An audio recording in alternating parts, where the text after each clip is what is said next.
नमस्कार, मैं हूं अपूर्वा सिंह। ऋषि पंचमी व्रत हिंदू पंचांग से भाद्रपद मास के शुक्ल पक्ष की पंचमी को आती है। ऋषि पंचमी का व्रत बहुत महत्वपूर्ण है। ऐसा कहा जाता है कि इस गति को बनाए रखने से आप उन त्रुटियों को समाप्त कर देंगे जिनके बारे में आपको जानकारी नहीं होगी। तो चलिए जानते हैं ऋषि पंचमी कब है, ऋषि पंचमी की पूजा का मुहूर्त और महत्व क्या है। इस समय हमारे साथ मौजूद है ज्योतिषाचार्य पंडित प्रिया शरण त्रिपाठी जी। पंडित जी, आपका बहुत बहुत स्वागत है। जी धन्यवाद। तो चलिए इस कार्यक्रम की शुरुआत करते हैं।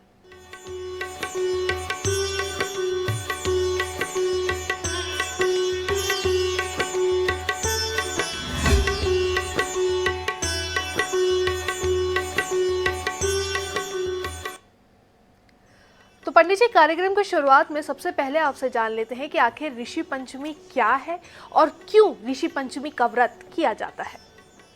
देखिए, ऋषि पंचमी एक खास तरह का प्रायश्चित्त का पर्व है। सूतक की अवस्था में या अशौच की अवस्था में जो हम सामान्य नित्यचर्या करते हैं जैसे पुरुषों के लिए सूतकंज निवर्तेत सपन्नीकरणम विना, कि किसी को सूतक लगा हो और वह सूतक में भी आशीर्वादम देव पूजा प्रत्युत्थान अभिवंदनम परेंग शयनम न स्पर्शन कुर्यान्मसूत की आशीर्वाद देव पूजा प्रत्युत्थान अभिवंदन कर दे। स्त्रियाँ शौच की अवस्था में दान कर दें, यज्ञ कर दें, देवस्थल में चले जाएं। तो हमारे सनातन में कहा है इसके लिए प्रायश्चित करना चाहिए। एक कहानी बताई कि किसी समय उतंग नाम के ब्राह्मण हुआ करते थे। बड़े अच्छे पवित्र ब्राह्मण थे, सदाचारी थे। इनकी पत्नी थी सुशीला। इनके एक पुत्र और दो पुत्री थी। एक पुत्र एक पुत्री थी। पुत्री का विवाह उन्होंने अच्छे कुलशील बच्चे के साथ कर दिया। दैव योग से वो विधवा हो गई और फिर वो अपने पिता के साथ रहने लगी। ये जो उतंग नाम का ब्राह्मण है, यह गंगा के तट पर कुटिया बनाकर रहने लगा। एक दिन ये ब्राह्मण कन्या सो रही थी। इसका पूरा शरीर कीड़ों से भर गया। तो कन्या की माता ने रो रो करके अपने पति से पूछा कि हे देव, मुझे बताओ कि तुम्हारी कन्या को ये रोग क्यों हुआ। तो उन्होंने दिव्य दृष्टि से देखा कि तुम्हारी कन्या पिछली बार भी ब्राह्मण कन्या थी और उस अशौच में उसने शायद कुछ कर दिया था, उसके चलते उसका कुछ प्रायश्चित शेष है। अगर ये ऋषि पंचमी का व्रत करे तो इसके कष्ट दूर होंगे। तो फिर कन्या ने ऋषि पंचमी का व्रत किया और उसके बाद में उसका शरीर बढ़िया हो गया, मन शुद्ध हो गया, कर्म शुद्ध हो गया। और फिर उतंग ने यह भी कहा था कि अगले जन्म में यह ब्राह्मणी पुनः ब्राह्मण कन्या बनेगी और अटल सौभाग्य प्राप्त करेगी। और उसी व्रत के प्रभाव से उतंग की कन्या को सब प्रकार से दीर्घायुष हुआ। अगले जन्म में पुनः ब्राह्मण बनी और ब्राह्मण कन्या बन करके उसने अटल सौभाग्य प्राप्त किया।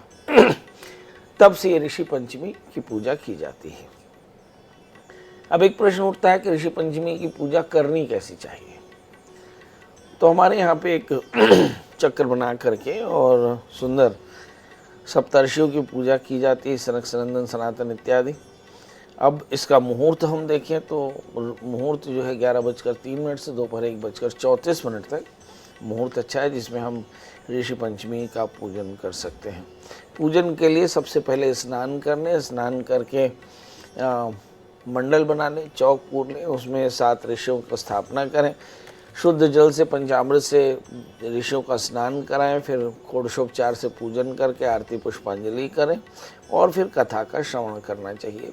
इस तरह से इस व्रत को करने से सारे कष्टों की निवृत्ति होती है। जी पंडित जी, तो जिस तरीके से आपने पूजन विधि भी बताई, तो मुहूर्त की अगर हम बात कर ले तो आज का मुहूर्त हम चाहेंगे आप एक बार फिर से बताइए कि ऋषि पंचमी का आज का क्या मुहूर्त है, किस वक्त जो है ऋषि पंचमी की पूजा करनी चाहिए। देखिए, भाद्रपद महीने की शुक्ल पक्ष की पंचमी तिथि 7 सितंबर 2024 को शाम 5:37 पर शुरू हो गई और इसका समापन 8 सितंबर को शाम को 7:08 तक 58 तक होगा। इसका मतलब ये हुआ कि आप ऋषि सप्तर्षियों की पूजा जो है वो 7:58 शाम तक कर सकते हैं। इसमें जो सबसे शुभ मुहूर्त है वो 11:03 से लेकर के 1:34 तक है।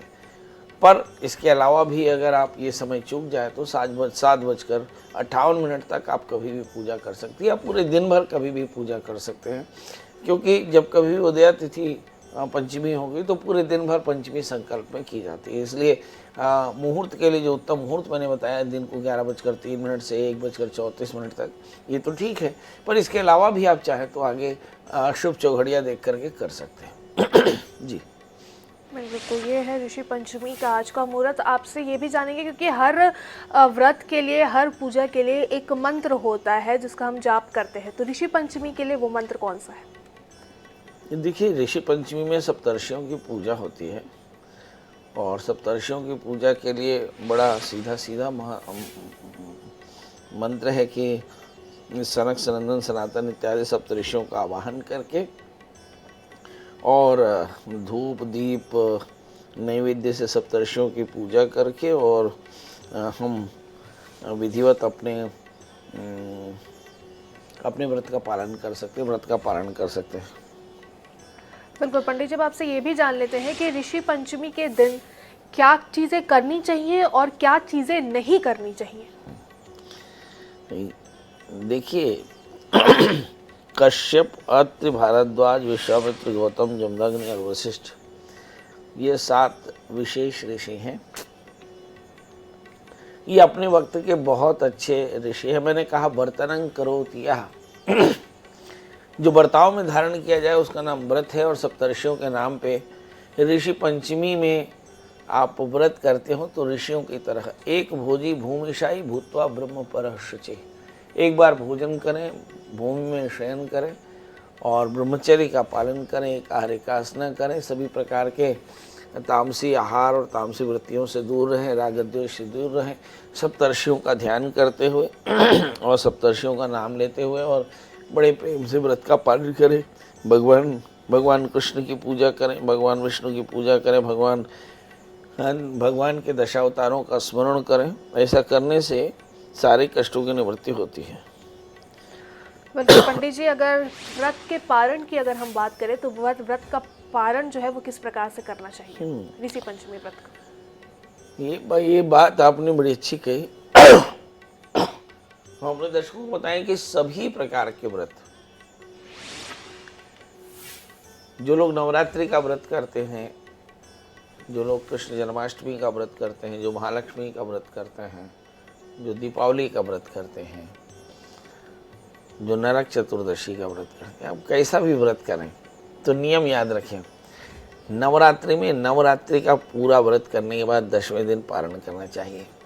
शिवरात्रि में पूरे सूर्योदय तक व्रती रह करके स्नान करके पुनः पूजा करके भगवान का भोग लगाकर फिर व्रत का पारण करना चाहिए।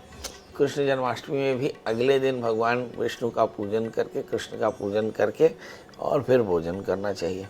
तो व्रत के नियम हैं कि चतुर्थी से आहार का त्याग करें, पंचमी खत्म होने के बाद षष्ठी में मतलब अगले दिन आप आराम से स्नान करके जल्दी से भगवान का सप्तर्षियों का पूजन करके उन्हें भोग प्रसाद लगाकर फिर उसी प्रसाद से व्रत का पारण करना चाहिए।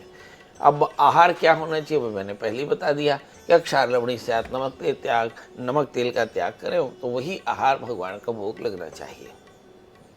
जी बिल्कुल पंडित जी, कार्यक्रम को आगे बढ़ाते हैं और अब आपसे ये भी जानना चाहेंगे क्या ऋषि पंचमी के दिन हमें दान भी करना चाहिए, और अगर दान करना चाहिए तो वो दान किस प्रकार का हो, मतलब किन किन चीज़ों का दान हम कर सकते हैं ऋषि पंचमी? हाँ, ये प्रश्न बड़ा बढ़िया किया। ऋषि पंचमी में दान क्या करना चाहिए? मुझे से लगता है कि 8 प्रकार के दान को बड़ा महत्व माना गया। तिल, लोहा, सोना, रुई, नमक, सप्तधान्य, भूमि और गौ, ये तिलादि अष्ट महादान है। इनका दान करने से भी सारे पापों का प्रायश्चित होता है। गरुड़ पुराण में शायद अंतिम अध्याय में शायद 12, 13, 14, 15 इन अध्यायों में दान का महात्म्य लिखा है। संभवतः 12 और 12वें अध्याय में है कि सूतक की निवृत्ति, पंचक शांति का विधान और दान का महात्म, पुत्र के कर्तव्य, ऐसा एक वर्णन है। और वहाँ पे लिखा है कि तिलादि अष्ट महादान करना चाहिए। 8 महादान है, तिल, लोहा, सोना, रुई, नमक, सप्त धान्य, भूमि, गौ। अब इसमें अपना अपना सामर्थ्य है। किसी के पास अगर केवल और केवल अन्न हो तो अन्न का दान कर दे, गौ हो तो गौ का दान कर दे, लोहा हो तो लोहे का दान कर दे, नमक हो तो नमक का दान कर दे। तो इस प्रकार से तिलादि अष्ट महादान करना चाहिए। तो पंडित जी, जैसा कि आपने बताया कि ऋषि पंचमी के व्रत दिन सप्त ऋषि यानी 7 ऋषियों की जो है वो पूजा की जाती है, आराधना की जाती है। तो आपसे इन 7 ऋषियों के बारे में जान लेते हैं, इनका परिचय जान लेते हैं, कौन थे, क्या थे।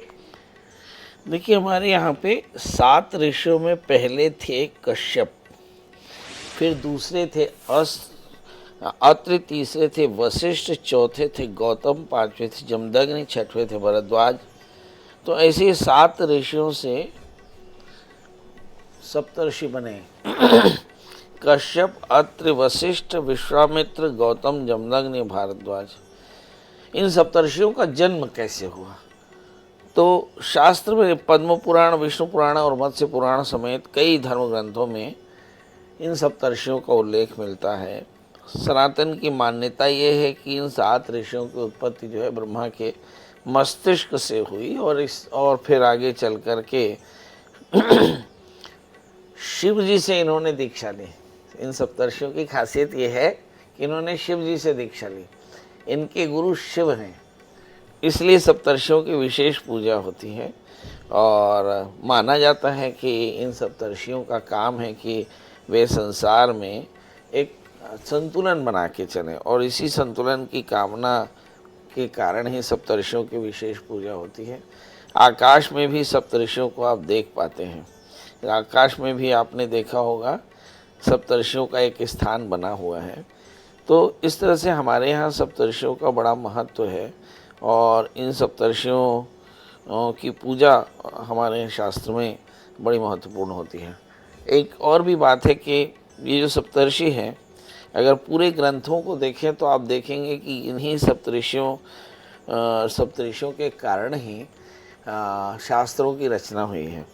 तो इन सप्तऋषियों की इसलिए भी बड़ी पूजा होती है क्योंकि ये शिव के पुत्र हैं, शिव के द्वारा दीक्षित हैं, और ये पहले 7 ऋषि हैं, कर्दम इत्यादि, कश्यप इत्यादि सप्तऋषि हैं।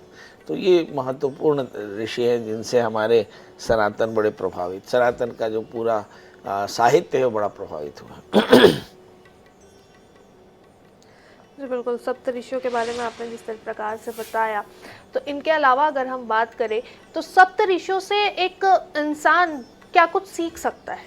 अगर दैनिक आचरण में लाने की बात करें कि तो एक मनुष्य इन सप्त ऋषियों से वह कौन सी ऐसी बात है या कौन सी ऐसी आदत है जिसको एक मनुष्य को अपने आचरण में लाना ही चाहिए?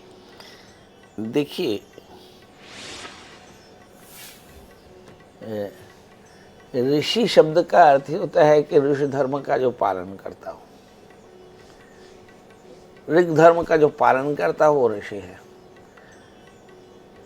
तो सप्तर्षियों की चेष्टाएं क्या होती? जल्दी उठना,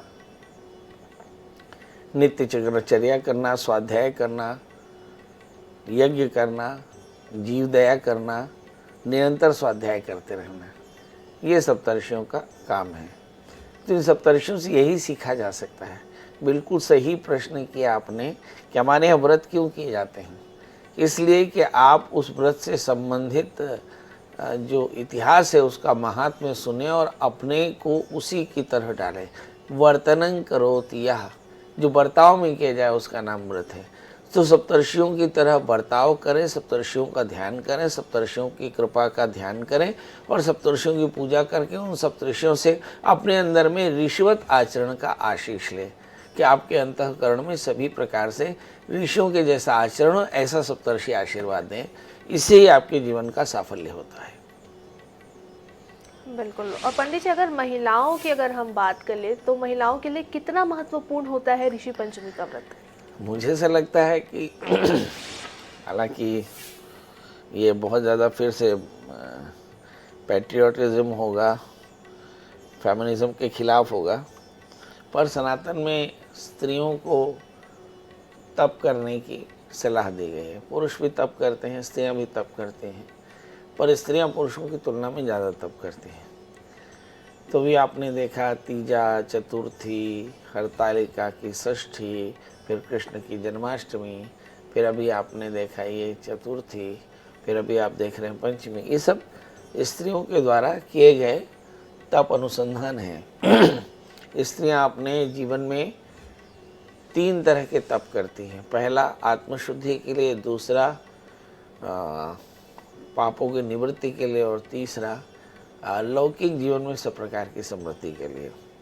तो जो पहला तप करती है ये ऋषि पंचमी, वो पहला तप है जिसमें केवल आत्मशुद्धि करती है स्त्रियां, कि इस जन्म में पूर्व जन्म में कदाचित अशौच में किए गए पापों की निवृत्ति के लिए मैं ऋषि पंचमी का व्रत करती हूँ, ऐसा संकल्प करके ऋषि पंचमी का व्रत करना चाहिए। पर अगर इसके अलावा आप करवा चौथ देखें, हरतालिका तीज देखें, तो ये पतियों के लिए किया गया व्रत है। और इसके अलावा जो हलषष्ठी का जो व्रत है वो संतान के लिए किए जाने वाला व्रत है। तो इस तरह से हम देखते हैं कि स्त्रियां लगातार तपश्चर्या करके आत्मशुद्धि, परिवार की शुद्धि और परिवार की समृद्धि के लिए लगातार तप करती हैं। इसलिए हमारे यहाँ पे स्त्रियों को बड़ा महत्व दिया का यत्र नार्यस्तु पूज्यन्ते रमन्ते तत्र देवता। यही कारण है कि भारतीय सनातन में स्त्रियों का पद और कद बहुत ऊंचा है। बिल्कुल पंडित जी, तो महिलाओं के लिए कितना महत्वपूर्ण होता है ये व्रत, ये तो आपने बताया ही। अब अगर हम आपसे बात करें कि ऋषि पंचमी के दिन भोग किस प्रकार का लगाना चाहिए, भोग में क्या, किन चीज़ों को, किन फलों को सम्मिलित करना चाहिए और किन चीज़ों को दूर रखना चाहिए, भोग की अगर बात करें ऋषियों का आहार तो फलाहार होता है, ऋषि तो फलाहार करते हैं। इसलिए पता नहीं, दर्शकों से क्षमा प्रार्थी, क्यों गले में बहुत जल्दी खराश है। ऋषियों का आहार तो केवल फलाहार है, और फलाहार मतलब फल का आहार होना चाहिए, दूध होना चाहिए, और सतुगुणी द्रव्य जो हैं वो भोग में लगाए जा सकते हैं। क्या आप अपने हाथ से बनाया हुआ पंजीरी हो गया, है ना, ऋतुफल हो गए, नारियल हो गया, माखन मिश्री हो गया, ये सारी चीज़ें भगवान सप्तऋषियों को भोग लगा करके और उसी से व्रत का पारण कर सकते हैं। व्रत का पालन भी उसी से करते हैं। वस्त्र की अगर हम बात करें तो वस्त्र किस प्रकार के हमें उन्हें अर्पित करने चाहिए या दान देने चाहिए? हमारे यहाँ पे गृहस्थ आश्रम में तो नहीं, मगर संन्यास आश्रम में संतों की कोटियाँ लिखी हैं, हंस, परमहंस, कुटीचक और बहुदक, है ना। तो कुटीचक, बहुदक, हंस और परमहंस ये कैटेगरी है। अब जब सप्तर्षि हैं ये परमहंसी हैं, और ऐसी स्थिति में इन्हें गिरवे वस्त्र धारण करना चाहिए, गिरवे वस्त्र अर्पित करना चाहिए। जो हमारे यहाँ भगवा है ये परिपक्वता और बोध का रंग है, और यही मोक्ष का रंग भी है। इसलिए भगवे रंग का जो वस्त्र है वो सप्तर्षियों को चढ़ाना चाहिए। बिल्कुल, तो भगवे रंग का वस्त्र जो है वो सप्त ऋषियों को चढ़ाना चाहिए। तो ऋषि पंचमी के शुभ मुहूर्त के बारे में पंडित जी ने हमें बताया, पूजन विधि के बारे में हमें बताया, क्या करना चाहिए क्या नहीं करना चाहिए, इसके साथ साथ उन सप्त ऋषियों के बारे में भी पंडित जी ने हमें जानकारी दी। इन सब के लिए पंडित जी आपका बहुत बहुत शुक्रिया। जी धन्यवाद। तो इसी के साथ आज के लिए हमारे इस खास कार्यक्रम में बस इतना ही। कल फिर से आपसे मुलाकात होगी एक नए विषय के साथ। मुझे दे दीजिए इजाजत, अब नमस्कार।